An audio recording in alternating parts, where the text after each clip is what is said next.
People always told me, BioShock is like really good, and you should play it. But a lot of people are fucking idiots who don't know what they're talking about. So is BioShock really good?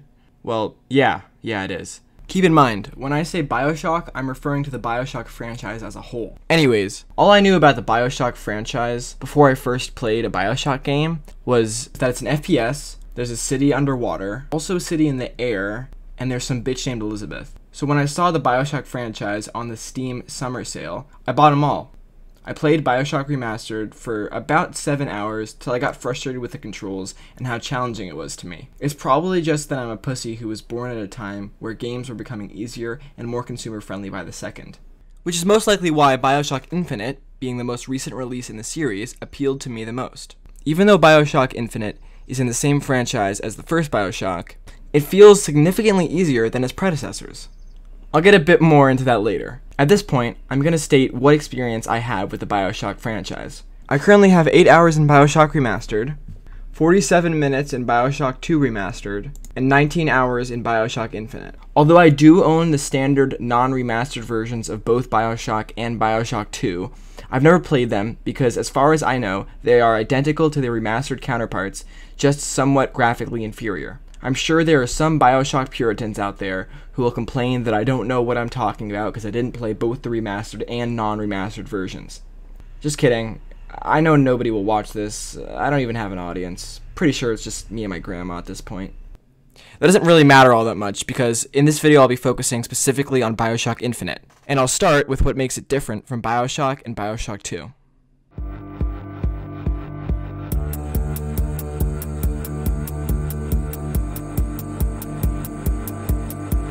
The first two BioShock games take place in like this underwater city that got all fucked up and shit called Rapture. Because of this setting, the games are very claustrophobic, with a lot of small corridors and enemies all up in your face most of the time. BioShock Infinite says, fuck that shit, we're in the air and there's like stuff you can hang on and swing around and attack enemies from the air like a fucking Batman. Fuck yeah! Now this change isn't inherently bad, it's just different. So I can understand how someone who was a fan of the first two BioShock games was disappointed by BioShock Infinite. But the setting isn't the only huge change that comes with BioShock Infinite. There's also Elizabeth. Elizabeth is a main character in the story of BioShock Infinite, which I will discuss very soon. Elizabeth stays with the player for pretty much the entire game. She's basically like a companion from the Fallout games, but way more helpful than any of those motherfucking piece of shit, fucking scumbag, fucking cocksucker, fucking goddamn fucking Elizabeth literally throws the player health, ammo, money, and some other useful items while the player is engaged in combat. She can also open tears, which basically means she can use telepathy or something to teleport you guns, health, cover, or a turret for the player. In the first two BioShock games, Elizabeth was non-existent, and there wasn't even a similar system to Elizabeth. This would surprise anybody who's only played BioShock Infinite because the Elizabeth system is so frequent and memorable. Okay, it's time for the moment you've all been waiting for. Yes, I'm finally going to talk about the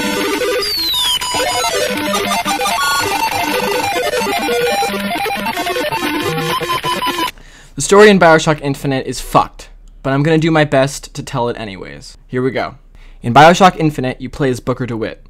Game starts off on a rowboat in the year 1912 with a man and woman on the boat with you who talk about fucking nonsense and just ignore you. Coming here was your idea. My idea? I've made it very clear that I don't believe in the exercise. The rowing? The woman hands the player like this fucking a box with like a gun in there or some shit.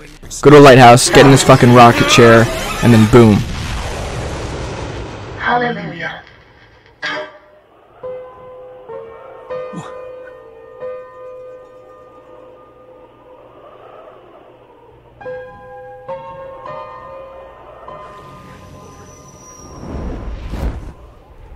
This part of the game is actually really beautiful. The way the music kicks in and the visuals are just astonishing on a first playthrough.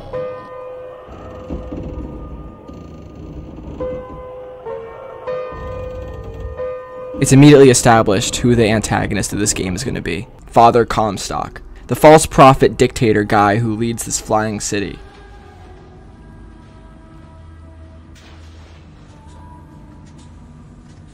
get out of the chair, surprise baptism, and boom, you're in Colombia. Apparently you came to Colombia to wipe away some fucking debt by getting some girl, so you gotta look for the girl, I guess. It's not really explained in depth. Things go south, V is the melee button, I don't know. Everyone in Colombia hates you, there's a fucking tower, that must be where the girl is. Oh look, there she is. What the fuck was that? I don't know. Oh hi, hi. Hi Elizabeth, how are you? What is that? Oh! Oh my god, what the fuck? Oh! Oh no, no, no, no, no.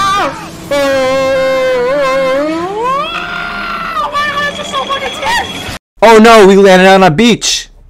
Do you want the bird or the cage? Who fucking cares? This is the first in a series of choices that you can make in this game, which don't have any fucking impact at all. Here's another one. You and Elizabeth realize that you should probably try to get on this like airship so you can get back to Colombia, so that way you can get back to Paris or some shit so you can get out of there. But she doesn't actually know that you really want to take her to New York, because you need to take her to New York so you can pay back the debt, because the guy who's going to collect the debt is in New York. You get it? Okay. But uh-oh, the guy who you're trying to buy the tickets from is acting all shady. What do you do? I don't like this. I don't like this. Draw a weapon or demand tickets. Surprise, fucker! They both get you the exact same thing. Stay where you are. Move in. What are you doing? Get the girl! Get off of Of course, because Elizabeth's a little fucking pussy-ass bitch, she runs away because she's afraid that you were shooting people. So you have to fucking pursue her ass and justify you killing a bunch of people who were literally shooting at you and going to kidnap her because she doesn't know how life works and shit because she's been locked in a tower her whole life. You kill like probably 1 million people who were just police officers in this fucking museum segment that takes forever with a lot of exposition. Little boss battle at the end. You get this thing that makes you have electricity. I'll get into that later. Finally, you and Elizabeth get on the airship that you need to get out of there and go to Paris. But then she realizes that you set the course for New York and not for Paris because apparently she memorized like all the fucking coordinates on the globe while she was in her tower because apparently she had nothing but time, Mr. DeWitt. So she fucking smacks you over the head with a hammer. The airship gets taken over by these people called the Vox Populi and their leader, Daisy Fitzroy. She tells you that if you want to get the ship back, you're going to have to go get guns for her and a group of rebels. And apparently there's only one gunsmith that they can get their guns from because I guess they're just picky people when it comes to that. Find Elizabeth, pursue Elizabeth, rescue Elizabeth. Apparently the gunsmith lives in some place called like Finktown or something. It doesn't make any fucking sense. It's a weird ass name. You go to Finktown, you have to fight a bunch of people there, it takes forever. Then you find the gunsmith's shop. It's a mess, and the gunsmith isn't even there. You go downstairs to find his wife crying over like a Buddhist praying thing. I don't know what it's called. And, oh god, just look at this. We're looking for Mr. Lin. Mr. Chen Lin. Mr. Lin, not here. Fuck, man, he's dead. That sucks. Ed is dead, Elizabeth. Dead. No.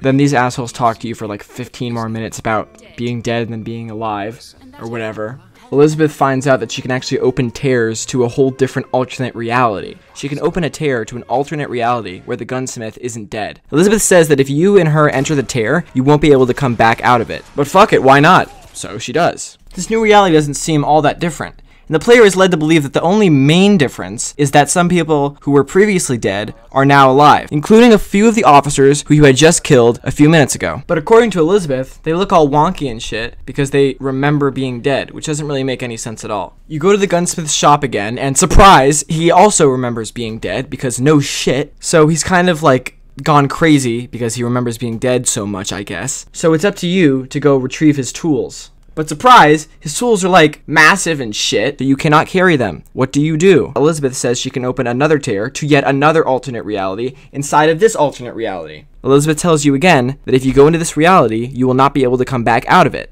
just like she did last time. So, you go in. In this reality, Daisy Fitzroy's group, the Vox Populi, have initiated a revolution, which is actually almost at its end, and they've pretty much usurped the government's power. Not only that, but Booker DeWitt, the player character, is a martyr who supposedly died for the revolution. At first, members of the revolution are happy to see you, but eventually, Daisy Fitzroy orders for you to be killed because she believes you to be an imposter. She claims that the real Booker DeWitt died, which technically would have had to have happened in order for him to be a martyr. Daisy kills Mr. Fink and is about to murder his son when Elizabeth steps in and murders Daisy Fitzroy herself. You and Elizabeth board the First Lady airship again, right when you're about to decide where to set course for. Oh my god, it's a fucking bird! Oh my god! Oh my god, it's so fucking scary! Oh my god! Elizabeth, get the fucking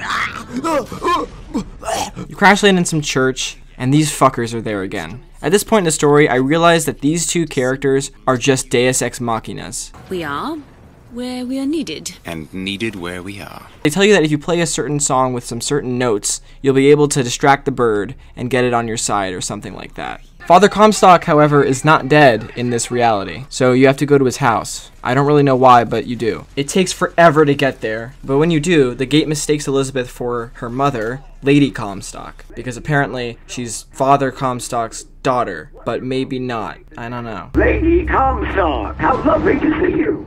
Wonderful of you to make the journey, especially considering your painful death 19 years ago. The dress. The thing has mistaken me for my mother. Your fingerprints do not seem to be your own today, Lady Comstock. Are you unwell? This isn't going to work. I think it can. Uh-oh, do you hear that? That's the plot hole alert. Looks like we have a big old plot hole in this piece of shit story. So your wife died 19 years ago. Why would the gate to your house still allow her handprint to open it? Someone could just dig up your wife's body and fucking use it to get in your house. On top of that, why would you program the gate to say, glad to see you after it's been 19 years since your death? Why would you program the gate to say that? That makes no sense. That's just a waste of time.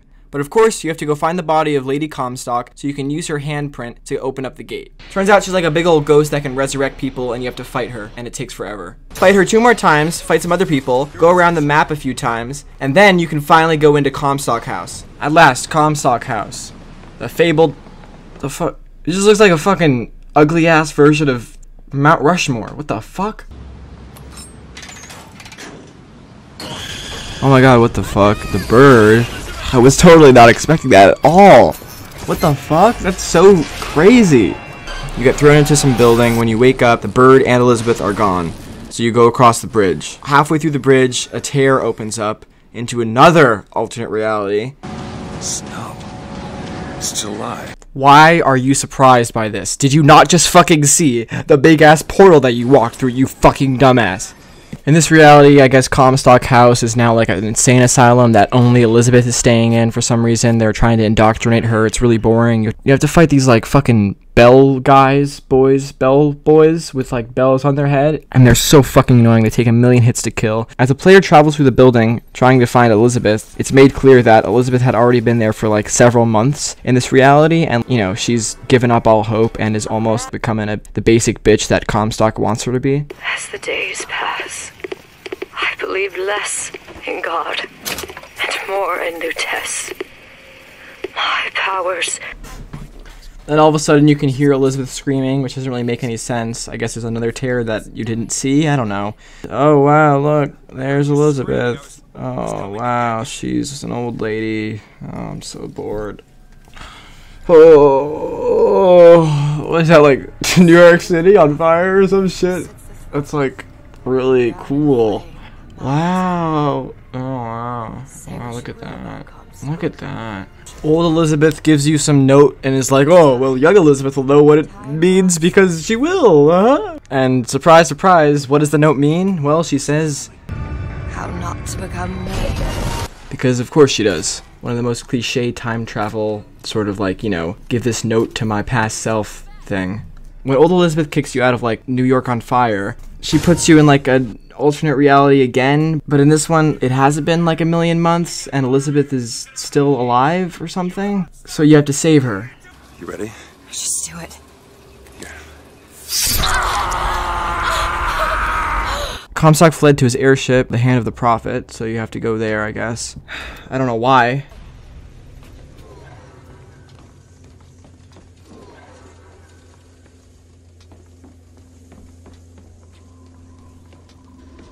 When you get to the airship, you have to travel up each level of it one by one, and as you do, you have to fight the Vox Populi, and it takes ages. But wait, why are the Vox Populi still angry with you? And why even is the Vox Populi still around? You've been through like 20 different alternate realities. I'd imagine that in at least one of them, the Vox Populi doesn't exist, or at least they like you. You and Elizabeth finally confront Comstock on the top level of the ship. And for some reason, it looks like Elizabeth is starting to go to his side. But before that can happen, you fucking take Comstock and fucking... Then, the Vox Populi come by and try to blow up the ship, and it turns out you can use that bird from earlier to, like, attack their ships or something. I don't know why.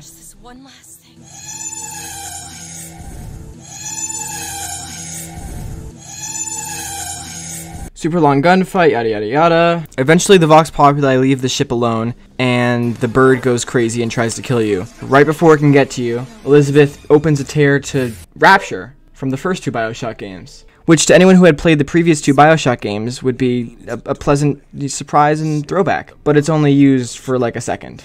Then Elizabeth brings you to the lighthouse from the opening of the very first BioShock game. At this point, the story just drops the ball off the fucking cliff. It's just bad. Elizabeth explains how she can open all these terrors, and there's like infinite amount of different realities, and Comstock's alive in all the other ones, and the game ends with a baptism. I guess, is that the way it started? No, not really, but whatever. I actually saved my reaction to the ending of BioShock Infinite on my first playthrough, so here it is.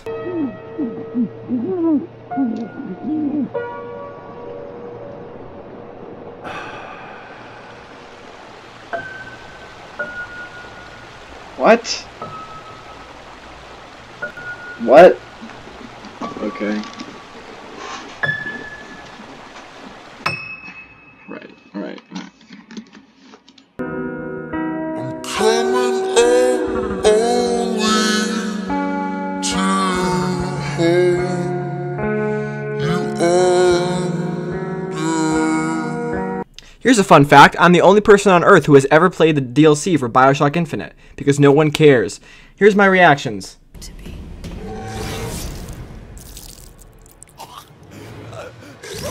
What the fuck? What? What the fuck? Oh, no.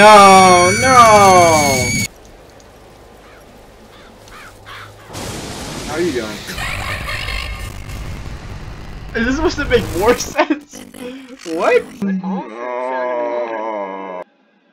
Probe a neutral pin? What? What? What? I don't know, let's fucking go this one. That's it? That is it? Why can't I pick a lock then? Yeah, as you can probably tell, I don't really feel like talking about the DLC because it just complicates the already complicated story, even further than it already was. So on to my penultimate section, I guess.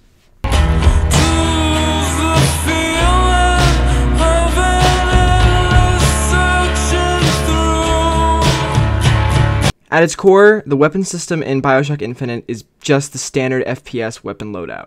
You have the melee weapon, then the pistol, then the SMG, maybe an assault rifle, a sniper rifle, and then an overpowered weapon like an RPG or a minigun. However, BioShock Infinite, similarly to the other BioShock games, has another system called Vigors. Vigors are like magic, basically. You can freeze an enemy and then, smash them into a million pieces. You can shock an enemy and stun them for a few seconds, possess an enemy and make them fight on your side, stuff like that. The addition of the Vigor system adds a lot of variety to the combat of BioShock Infinite, but I can't decide whether or not this is a benefit to BioShock Infinite because the Vigor system is not new with BioShock Infinite. It has been around since the first BioShock game. So with that in mind, if you get rid of the Vigor system, what does this game have? It's just a standard FPS, really. I mean, I guess it has the story, and... oh right, the graphics.